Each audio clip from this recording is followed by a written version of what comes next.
Nous sommes le vendredi 29 août. Voici à la une.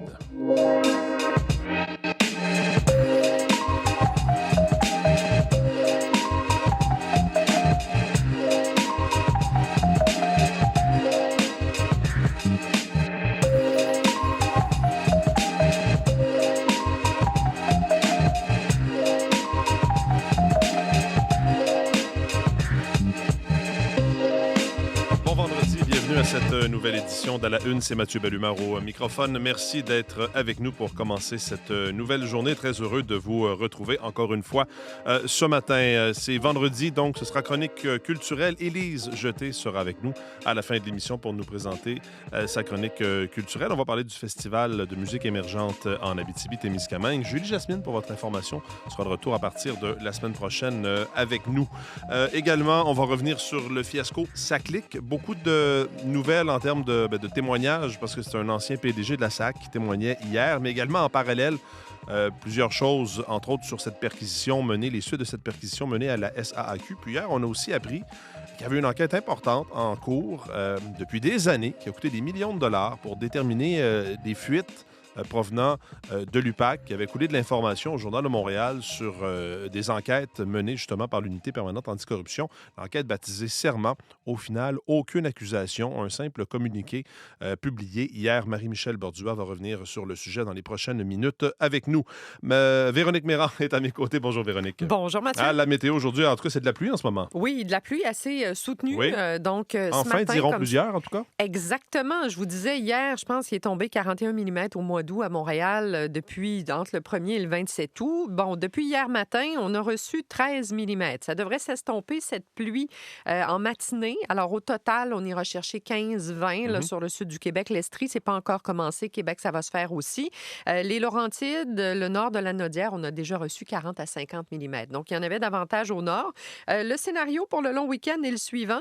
Le gros des précipitations vont cesser en cours de matinée. Par la suite, ça va rester nuageux. Il y aura quelques éclaircies, probabilité d'averses dispersées aujourd'hui. Température fraîche, 15 à 18 degrés. Samedi, la moins intéressante des 3 journées. C'est pas un cas de pluie continue, mais plutôt nuageux encore. Quelques averses dispersées. Localement, on pourra aller chercher 5 à 10 mm. Il y aura des précipitations surtout le long du Saint-Laurent et des éclaircies au travers de ça. Les températures se maintiennent autour de 18-20 degrés et le ciel se dégage pour dimanche et lundi avec un mercure à la hausse, 23-25. C'est ce qu'on ira chercher pour terminer ce long week-end. Donc, dimanche et lundi, 2 belles journées pour Montréal, l'Estrie, Laurentides, Lanaudière, Québec et l'Outaouais. Pas mal non plus pour le nord-ouest du Québec. Je dirais même que déjà, dès cet après-midi, ça va commencer à s'améliorer. Un dégagement qui va s'amorcer. 18 aujourd'hui, 22 à 26 pour les 3 prochains jours. Soleil assez présent. Le Saguenay-le-Lac-Saint-Jean, ça reste généralement nuageux avec des averses et des orages aujourd'hui. De la fraîcheur, un maximum de 16. Ce sera maussade samedi. Beau dimanche et lundi avec un mercure entre 23 et 25. Tout l'est du Québec, le Bas-Saint-Laurent, la Gaspésie, la Côte-Nord. Aujourd'hui, assez nuageux vers le Bas-Saint-Laurent et la Côte-Nord. Encore pas mal de soleil vers la Gaspésie. Le ciel sera variable demain. Dimanche également, il y aura davantage de soleil lundi. On maintient le mercure autour de 21-23 dans l'est du Québec. Un petit peu moins chaud, mais quand même, on va sentir l'amélioration et la hausse du mercure là, comparativement à la journée d'aujourd'hui. En ce qui a trait à l'Ontario, pour la portion nord, c'est assez nuageux. On a 17-18 degrés comme maximum. Variable, Toronto, Windsor, probabilité d'averse 30 19-20 degrés aujourd'hui. À Ottawa, c'est surtout des nuages, averses et risques d'orage. Bon, entrecoupés d'éclaircies peut-être. Le maximum, c'est 18.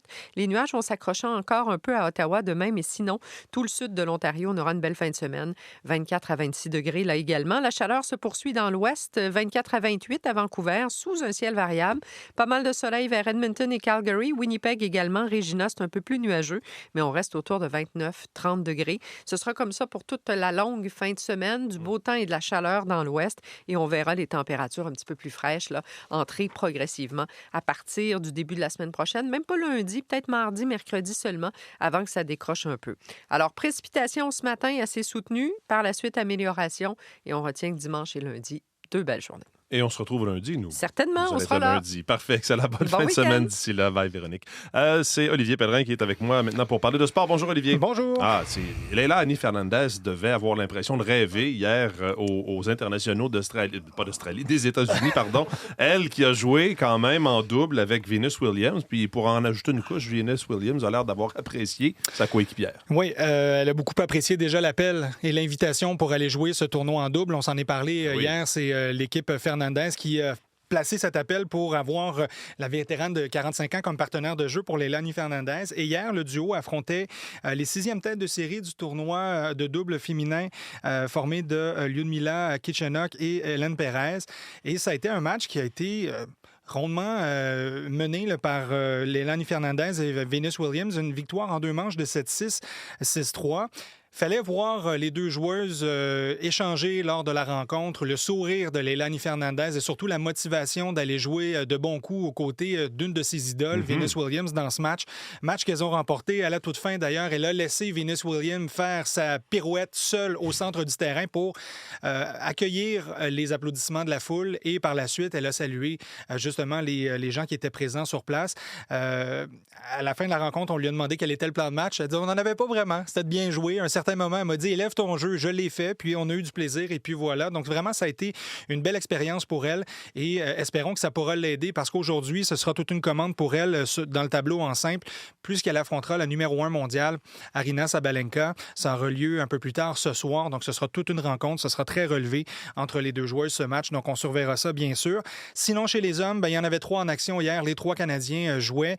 2 d'entre eux sont passés au 3e tour. Félix Auger-Aliassime tard en soirée contre Roman Safiullin en 3 manches. Il y a aussi Denis Shapovalov, lui, qui aura comme prochain adversaire Yannick Sinner, le numéro 1 mondial chez les hommes. Donc, ce sera assez relevé pour les Canadiens. Et malheureusement, pour Gabriel Diallo, ça a été une fin de parcours hier, éliminé au 2e tour. Donc, il devra passer son tour. Lui qui avait atteint le 3e tour des internationaux des États-Unis l'an dernier. C'est là qu'on l'avait un peu découvert sur la scène internationale. Un mot de hockey sur Lane Hudson, le défenseur du Canadien, qui était en vitrine hier à Brossard. Oui, qui s'est exécuté dans un événement caritatif. J'ai vu les images. Là. C'est encourageant pour la prochaine saison, en tout cas pour les amateurs du Canadien de Montréal qui l'ont vu jouer la saison dernière. En fait, les journalistes lui ont parlé là, en résumé. Il a beaucoup aimé le soutien qu'il a eu, entre autres, de Nick Suzuki, le capitaine, et Cole Caulfield depuis son arrivée avec l'équipe. Certainement, il y avait un petit pincement au cœur de ne pas avoir été invité là, au camp d'orientation de l'équipe américaine pour les prochains Jeux olympiques, mais ça servira certainement de motivation et il a un regard très intéressé pour ce que le Canadien pourra offrir la saison prochaine. Donc, c'était un petit avant-goût, petite mise en bouche de ce qu'on aurait peut-être du détenteur du trophée Calder, donc la recrue de l'année la saison dernière. Faut voir manipuler la rondelle, là, sa vitesse également, c'est très impressionnant. J'aimerais avoir 1% de son talent. Merci beaucoup, Olivier. Bonne fin de semaine. Au revoir.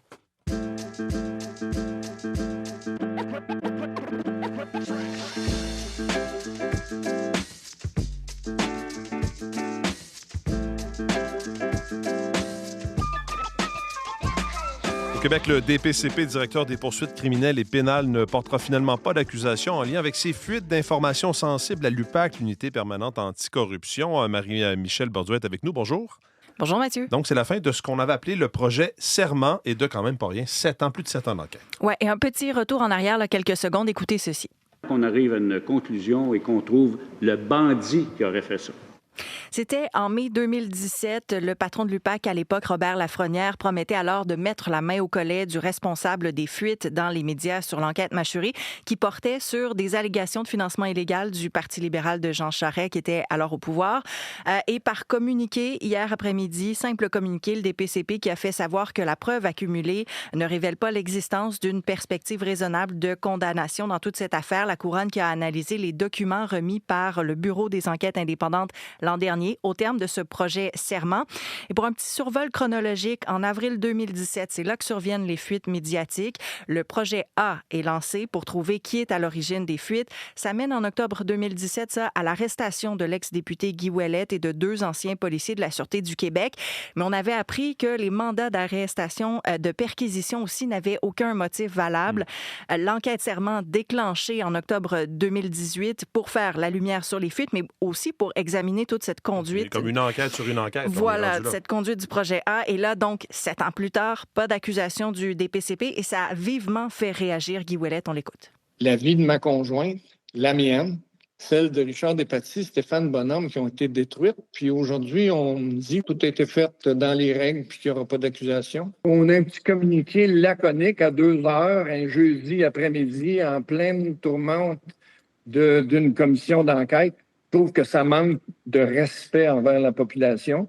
Guy Ouellet, donc, qui faisait allusion à cette enquête à SACLIC, du côté de la Société de l'assurance automobile du Québec, en fait, parce qu'il y a eu une perquisition menée par l'UPAC pour des soupçons de corruption à la SAC. Oui, ça a eu lieu en juin au siège de la SAC dans le cadre d'une enquête policière qui se déroule en parallèle de la commission Galland. Plusieurs documents qui avaient été saisis à ce moment-là. La SAC s'opposait jusqu'ici à ce que les enquêteurs consultent ces documents. Hier a finalement changé d'avis au terme d'une journée où elle a été sur la sellette parce qu'en matinée, la presse révélait le manque de collaboration, notamment de la SAC, dans cette affaire.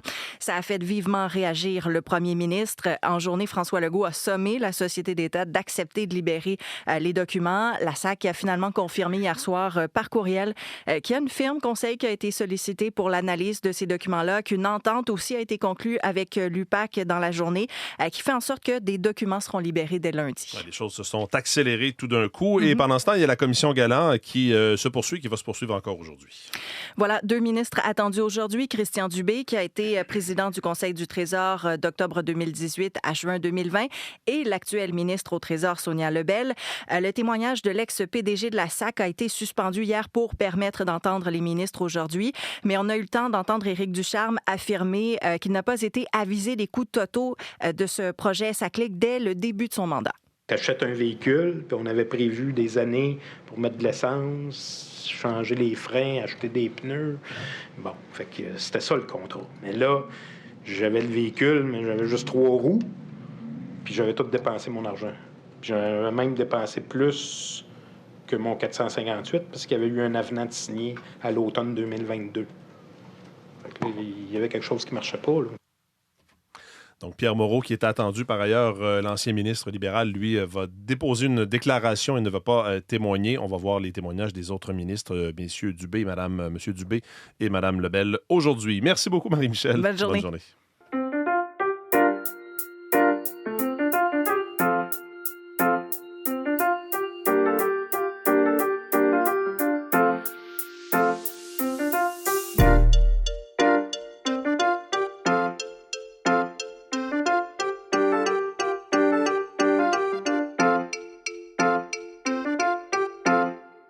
Revue de presse maintenant, et je vous la présente ce matin. On va commencer par la presse qui publie un article à sa une à l'effet que les inscriptions des étudiants étrangers dans les universités sont en chute libre.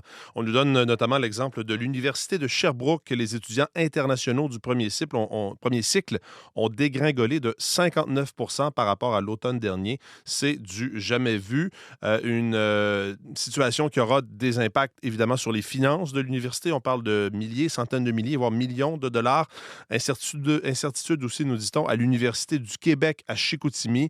Il y a des programmes qui attirent normalement un nombre important d'étudiants étrangers, mais il y a des baisses. On parle de 44 % de baisse par rapport à l'année passée. Donc, des conséquences importantes par rapport pour les différentes universités en raison de changements par le gouvernement.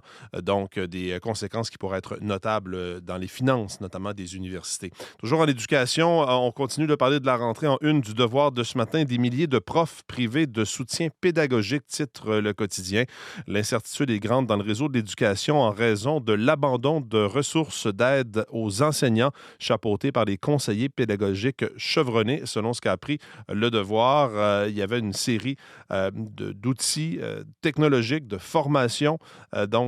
Mais finalement, on se rend compte qu'il va y avoir des enseignants qui n'auront pas donc accès à ces soutiens pédagogiques dans leur classe. Le Quotidien fait aussi sa une avec Gavin Newsom, le gouverneur démocrate de la Californie, et titre dans son analyse « Donald Trump pris à son propre jeu ». C'est que Gavin Newsom, nous expliquons dans l'article, reprend les codes codes, entre autres sur X avec ses publications, les codes utilisés par Donald Trump et semble, en tout cas dans le cas de M. Newsom, que lui soit payant puisqu'il attire de plus en plus d'abonnés. En une du Journal de Montréal, on parle d'une série d'erreurs funestes. Une femme de 88 ans qui est morte parce que ses résultats sanguins sont restés coincés pendant la grève à Poste Canada.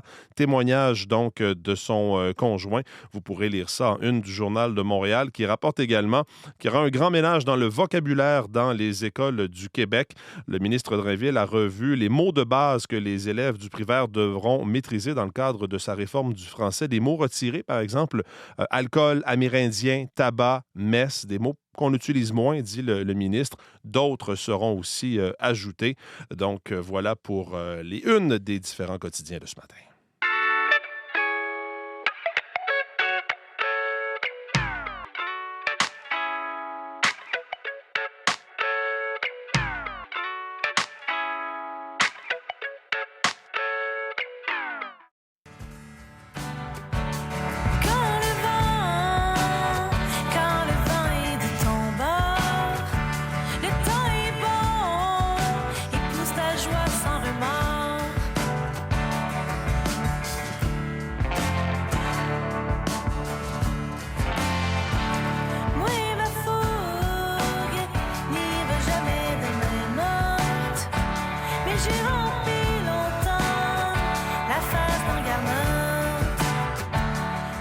C'est l'heure, vous l'aurez compris, de la chronique culturelle du vendredi. Élise Jeté est avec nous aujourd'hui. Bonjour Élise. Salut Mathieu. On entend Le vent est de ton bord. C'est l'autrice, compositrice, interprète Alice qui sera en spectacle demain au Festival de musique émergente en Abitibi-Témiscamingue. On connaît mieux ça sous le nom de FME. Le festival bat son plein donc jusqu'à dimanche à Rouyn-Noranda. Oui, l'occasion est idéal pour réfléchir à ce que veut dire musique émergente en 2025. On imagine que le concept a peut-être évolué, en tout cas certainement ces dernières années. Si on veut comprendre d'ailleurs ce que c'est que la musique émergente, ce FME, c'est un bon point de départ. Oui, allons-y au FME pour comprendre la musique émergente qui en est à sa 23e édition cette année. Ils sont très bons là-bas pour nous amener, nous prendre la main et nous amener vers la nouveauté. Et on entend chaque année la même remarque, la programmation du Festival de musique émergente inclut des artistes qui ne sont plus vraiment émergents. Bon, alors c'est quoi être émergent? Ça se pourrait que vous soyez confus, Mathieu, si je vous dis qu'au Festival de la musique émergente cette année, on pourra entendre Les Trois Accords, Pierre Lapointe, Claude Pelgag. Pas très émergent comme artiste. Exactement.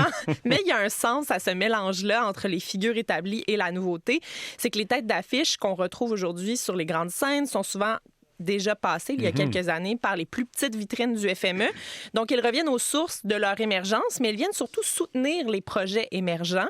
Ces noms bien connus, là, attirent les foules. Et là, les foules vont butiner, vont se promener après dans le festival. Et là, ils vont faire des découvertes, les gens. C'est ça qui va se passer.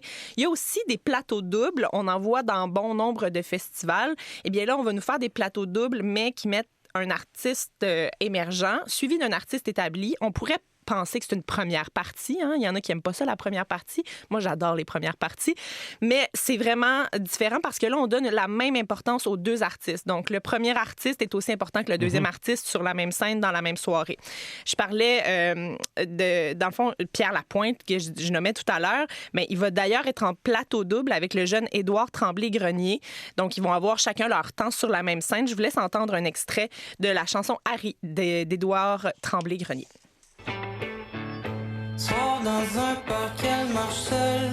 Après la gloire, les gens l'attendent après l'orage.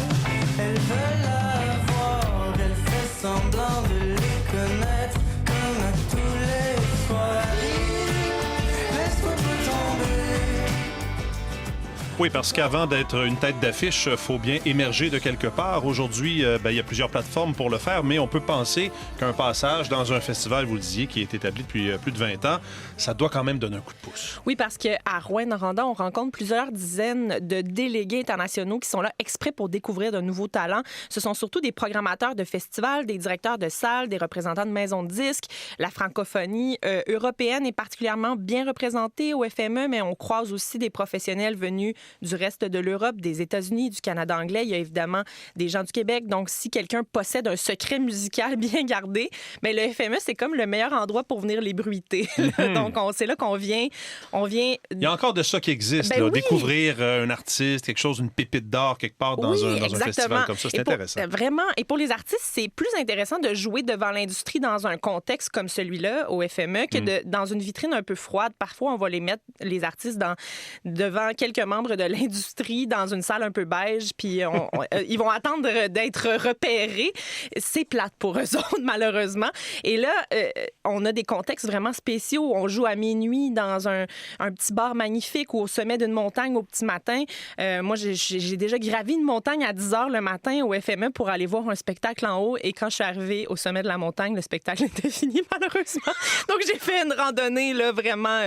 Je m'étais couchée trop tard la veille. Ah, OK. C'est ça Je pensais que c'était vos talents de randonnière. Non, c'est ça. Mais c'était une longue randonnée. Oui. Puis là, j'ai vu l'artiste descendre en VTT pendant que moi, j'étais sur le point. Là, j'étais sur le point d'arriver. Mais parlant de contexte inusité, j'ai parlé avec Thomas Daquin, qui est un artiste du Saguenay, avec son groupe Curpip. Il est en spectacle au FME à minuit demain soir, au bar du curling. Donc, tu sais, contexte spécial quand même, à minuit dans un bar de curling. Et selon lui, le public régulier de Rouyn-Noranda aide vraiment aussi à construire une ambiance propice à de bonnes performances. Je vous laisse l'entendre.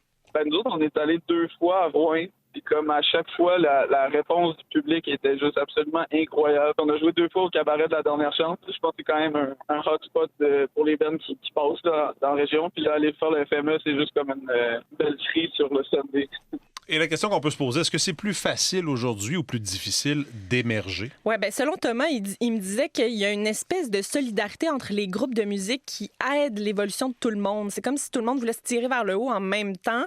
Ça se serre les coudes. Et aussi, du côté de la curiosité du public, il voit une ouverture. Il dit que les amateurs de musique veulent savoir ce qui se fait à l'extérieur de ce qui passe sur les radios commerciales, ce qui, selon lui, n'était peut-être pas le cas avant. Ça fait vivre un genre de sous-culture, de la grosse musique qui passe à énergie, puis tout. Je trouve qu'on est quand même choyés, puis on est chanceux, on a un sentiment de groupe avec les jeunes Québécois, en fait. Il y a plein de sous-genres québécois qui fleurissent aussi, mais moi, je suis vraiment dans le rock ou le rock psychédélique, puis dans ce créneau-là, j'ai l'impression que c'est super vivant, puis que le monde se tienne super collés ensemble, puis qu'ils sont comme, hey, au moins, on est des projets québécois, t'sais. Et là, je me suis demandé quels sont les objectifs de la relève actuellement, les grandes scènes, les carrières internationales. La réponse, c'est non, Mathieu. Les artistes veulent toucher les gens, surtout. Ils veulent être entendus. Encore une fois, voici le commentaire de Curpip. J'aime juste ça. Je ne sais pas juste rejoindre une personne là, dans le public. S'il y a une personne qui a écouté genre une phrase, une parole, une mélodie qui l'a touché, moi, je veux dire, si je continue à faire ça encore dans 5-10 ans, c'est ça mon objectif. Donc, il veut simplement toucher les gens et je vais vous laisser entendre la musique de Curpip pour terminer. Donc, Thomas, que vous avez entendu, la pièce que vous allez entendre s'appelle « Personne n'arrêtera cette moto avec son bras ». Le FME, donc, à Rouyn-Noranda jusqu'à dimanche. Élise Jeté, merci beaucoup. C'était un grand plaisir. Bonne fin de semaine. Merci. Et je vous dis à vous aussi, chers auditeurs, chères auditrices, une bonne fin de semaine. On va se reparler lundi. Oui, nous serons là lundi de la fête du travail. Bon week-end.